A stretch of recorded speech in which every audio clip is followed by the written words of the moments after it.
What are the warning signs of a toxic relationship? The biggest one I've missed. You find yourself lying to and/or avoiding close friends or family members due to your partner's words or behaviors. You may tell yourself they just don't know him/her that well, or they'd get the wrong idea, but if you feel like you have to hide things from those you trust, it's worth taking a step back and assessing what you're worried they would think and whether or not they might be right.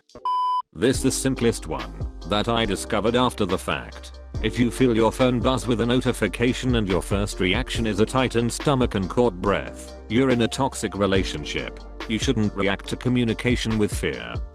I've had 3 girlfriends in the same sort of toxic relationships, but not in the sense that you might think.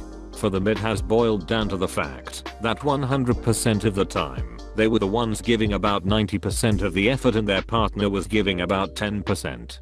Basically, if you are putting in all the mental and emotional labor all of the time and your partner always has an excuse for why it's happening, or wants to placate you without taking action, you are in a toxic relationship. One friend's husband refused to get a job because he essentially thought that he was entitled to a job in his field and his pride wouldn't allow him to do anything else. He quit all attempts at side hustles like Uber that he started, despite her being very vocal about not being able to support them both. She crunched numbers, she tried to show him graphs, she looked for creative budgeting solutions, and stretched their budget as much as she could, but none of it worked. Another friend's fiance refused to go to couples or individual counseling. He came up with every excuse in the book like the therapist I want is waitlisted to my shift just changed, and I need to get used to it till we don't have the money. I'll do it when we can afford it. A week after we don't have the money, he presented her with a 2-week European vacation package that he was about to buy for them.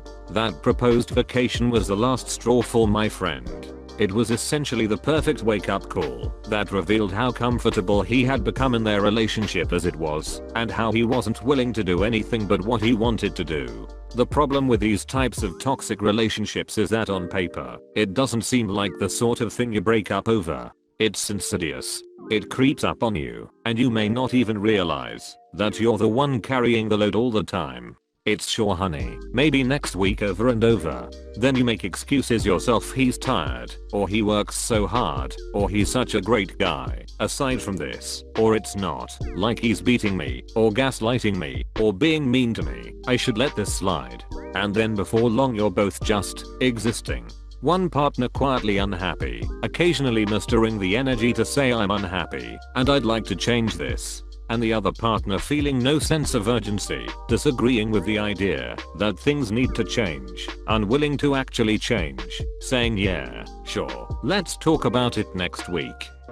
Not letting you enjoy your hobbies by complaining about you doing them, not giving enough attention to them, or making those hobbies seem immature, stupid, or useless. This one is so true. I'm an artist and stopped painting for 2 years early on my toxic marriage. But after I left, within less than a year I got a job as a professional artist. Getting out was so good for me.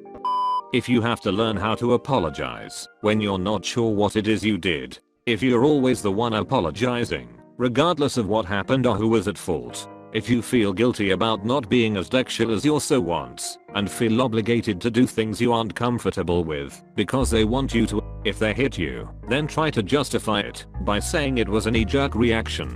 If they hit you, period. When they tell you that you don't understand your own thoughts/emotions and that you must be confused. Also if they tell you that specific people are talking about you behind your back and don't like you, or that those people are bad/liars. That's a big one for a toxic person trying to isolate and manipulate. Can't take a no, sorry I can't see you today, he/she insists, but bye. Can't you see him/her later, etc. until you cancel your plans. Will make you choose between your friends/family and him/her.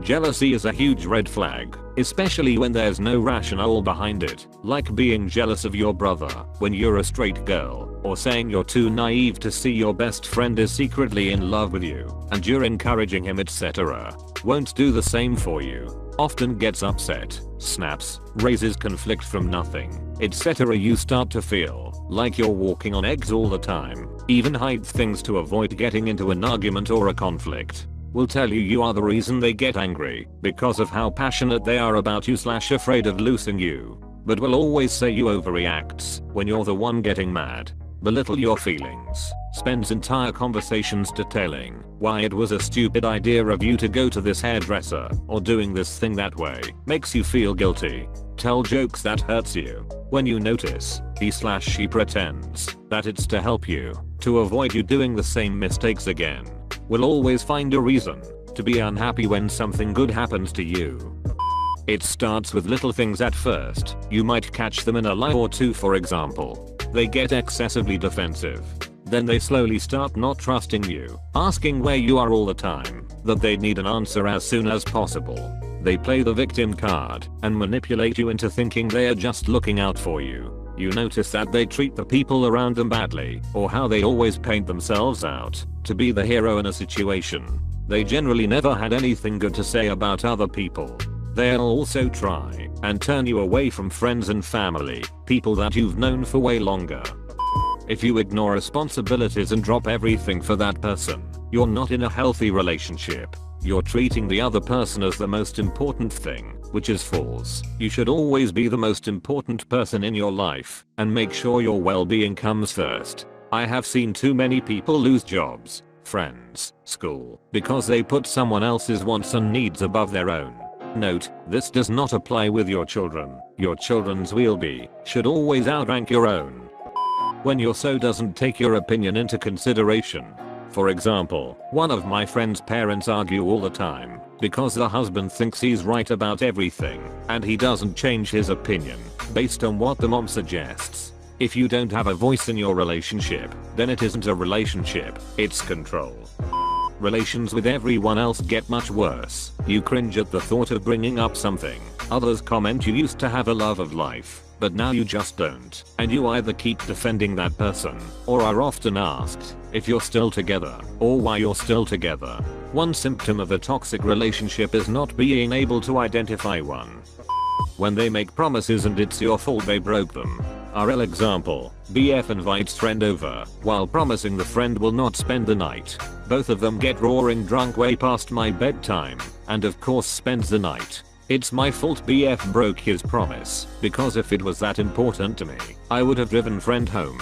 I say it's not a promise, if the promise he needs to make it happen. I promise I'll buy you X, if you give me the money for it. So this is the case for a friendship, not exactly a romantic relationship, but it can still apply. They only talk to you when they need something from you. Degrees they never give anything in return. If you're in a group with them, you're the comic relief, but not because funny, because they berate and degrade you. Never initiates conversations, and never attempts to keep them going. This doesn't necessarily mean toxic, and could also mean awkward. A better way to tell in this situation is, if they can normally keep conversation with a lot of other people, will insult you if you do something good with the intent to drag you down, will avoid you in situations where they don't need your help, never takes your ideas into an account, or will at least put them below everyone else's. A lot of these scenarios will happen in a school situation, with someone only being friends with you to get help academically. If you think someone is only friends with you for this reason, don't give them what they want. Don't just bend for them and help whenever they text you late at night asking you to do their entire homework assignment. If your partner is more concerned about their parents' approval than your relationship, that's a bad partner from my experience. It tells a big ton.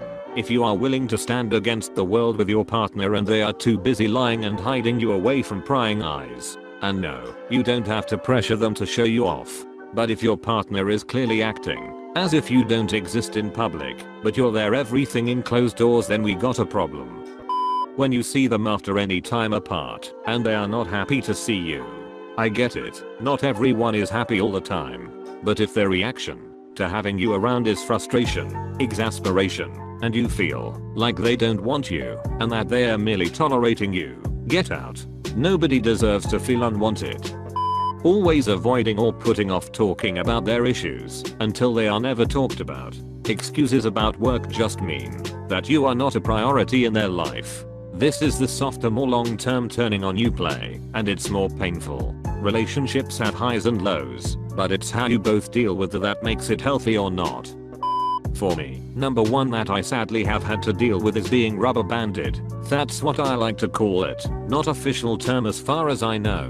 It goes as follows. Person gets angry about small thing, like really small. Egg being 10 minutes late, saying you're busy, but you will help in a few minutes, etc. Kicks you out of their lives, then begs for you to come back with promises, or pretends nothing ever happened, and you were just going for a fun sleepover. You come back, they love you, then the smallest thing happens, and they kick you out of their lives again, only to later on do the whole thing over again.